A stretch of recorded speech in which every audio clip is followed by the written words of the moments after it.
In national news, new reaction today to the Supreme Court's ruling giving former President Donald Trump immunity for some acts within his constitutional power.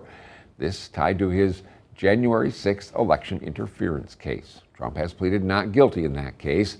Here's ABC's Perry Russum with the story.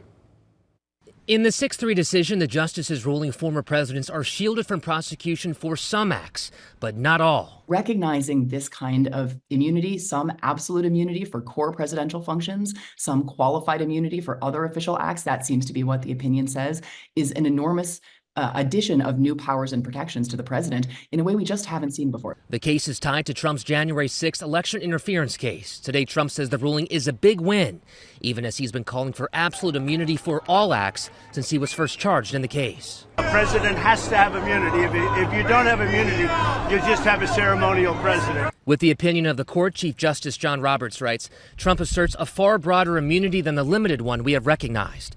In dissent, Justice Sonia Sotomayor writes the ruling makes a mockery of the principle foundational to our Constitution and system of government that no man is above the law. After the ruling, the Biden campaign with a dire prediction. They just handed Donald Trump the keys to a dictatorship. Special counsel Jack Smith, the prosecutor in Trump's election interference case, not commenting today. His office and the Department of Justice now said to be reviewing their options, weighing acts that could be seen as official and which were not.